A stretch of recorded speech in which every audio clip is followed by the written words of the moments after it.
Boas-vindas a esta análise. Hoje, com muito entusiasmo, vamos desconstruir uma daquelas dores de cabeça que, sejamos sinceros, todos conhecemos demasiado bem: o caos digital.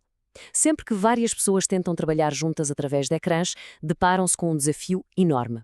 Mensagens que ficam soterradas, fecheiros perdidos no limbo, o trabalho de equipa transforma-se literalmente numa confusão de documentos soltos. Mas, felizmente, há uma saída estruturada para isto. O nosso foco agora é perceber exatamente como podemos pegar num ambiente caótico e transformá-lo num verdadeiro e poderoso sistema de aprendizagem partilhada. Para percebermos como lá chegar, o plano da nossa análise divide-se em 4 passos rápidos. Primeiro, vamos declarar o fim do mural solto. A seguir, definir o que é realmente uma plataforma. Depois, desmontar a estrutura da colaboração e fechamos com um embate entre isolamento e aprendizagem visível. Vamos a isso. Arrancamos então com o nosso primeiro ponto: a transição do caos digital e o muito aguardado fim do mural solto. Todos nós lidamos diariamente com este problema.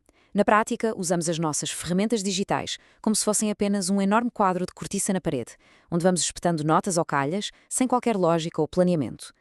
Quem nunca perdeu meia hora a tentar encontrar a versão final de um documento perdida num fio interminável de e-mails? A informação perde-se rapidamente e as conversas ficam completamente desligadas do trabalho real. Por isso, a grande questão que temos de colocar desde já é esta: o que temos nas mãos é um arquivo morto ou uma plataforma? É uma pergunta simples, mas que nos obriga a olhar de forma muito crítica para os sistemas que utilizamos e a perceber que um mero espaço de armazenagem estagnado não serve para colaborar a sério. Isto leva-nos diretamente ao nosso segundo ponto: o que é que define, de facto, uma plataforma no espaço digital? A melhor forma de percebermos isto é olhar para este contraste brutal.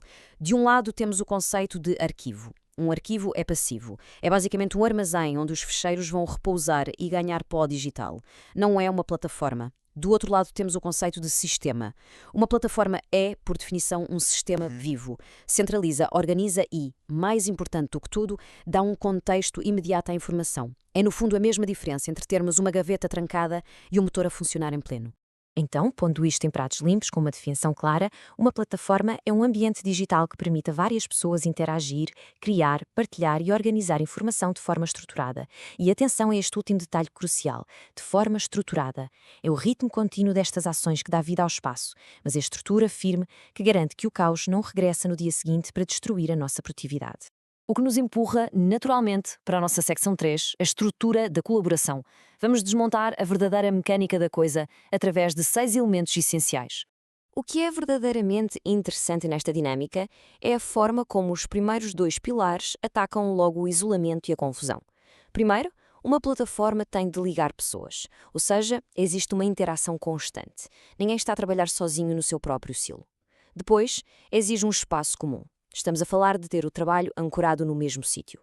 Isto resolve e elimina imediatamente aquela dispersão horrível, onde um documento vive numa aplicação, a conversa sobre ele está noutra e no fim do dia ninguém se entende. Avançando, vemos que a plataforma ganha verdadeira tração com os pilares 3 e 4. Permite ação, ou seja, não vamos a este espaço apenas de forma passiva para ler ou consultar o que já foi feito. Vamos para criar, para editar, deixar comentários construtivos e fazer os projetos andar para a frente. E, colado a isto, centraliza e dá contexto. Porque agir só por agir não chega. Precisamos da visão global. Quem criou este trabalho? Para que propósito? Em que fase exata da tarefa estamos? É precisamente este contexto que agarra em dados completamente avulsos e os transforma num conhecimento altamente valioso para o grupo. Por fim, temos os 2 elementos que seguram o barco a longo prazo e impedem que tudo desmorone. O quinto pilar dá continuidade, mantendo um histórico impecável da evolução e das versões dos ficheiros. A discussão fica ali gravada, assim o conhecimento não desaparece pura e simplesmente quando alguém muda de projeto ou vai de férias, certo? E, para rematar, o 6º pilar define regras de interação.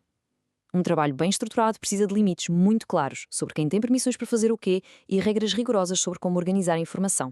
Sem regras, a plataforma torna-se muito rapidamente numa lixeira digital. Resumindo e baralhando, temos aqui a nossa planta arquitetónica no ecrã.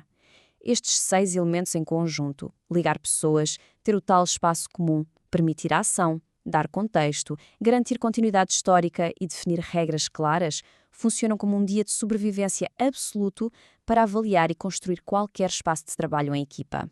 E existe uma regra de ouro implacável que nunca podemos esquecer. Sem isto, não é uma plataforma, é só um mural solto. É mesmo uma condição inegociável. Se nos faltar a ligação entre pessoas, se falhar o contexto ou se não houver continuidade, o nosso espaço digital sofre uma despromoção automática. Voltamos de forma silenciosa e inevitável ao ponto de partida, um repositório inerte onde as pontas de trabalho andam à deriva e sem qualquer ligação com a equipa. E assim chegamos à reta final da nossa análise, a secção 4, o choque frontal entre o isolamento e a aprendizagem visível e o verdadeiro impacto desta estrutura. É aqui que se dá o grande clique. A dicotomia é fortíssima. Trabalhar num ambiente caótico, sem plataforma, significa que o conhecimento fica refém. É uma aprendizagem dolorosamente isolada, que muitas vezes morre lá no fundo da caixa de correio de uma única pessoa, inacessível a quem precisa, zero impacto no coletivo. Mas quando abraçamos as regras e operamos com uma verdadeira plataforma, desbloqueamos um novo nível. A aprendizagem passa a ser visível e partilhada por defeito. Aquilo que uma pessoa do grupo descobre e aprende torna-se automaticamente no conhecimento de todos. O crescimento da equipa fica transparente, incrivelmente mais rápido e sustentável. E para fecharmos em cheio, fica a provocação a pairar no ar. Nos processos de trabalho diários de hoje em dia, onde é que a aprendizagem visível realmente acontece? Ao avaliarmos as ferramentas que utilizamos neste exato momento, será que o conhecimento está a ser partilhado por todos ou a ficar perdido em silos? Fica o convite para olharmos de forma rigorosa para os nossos sistemas e, com alguma sorte, darmos o salto definitivo de um arquivo desarrumado para um vibrante ecossistema colaborativo. Até à próxima análise.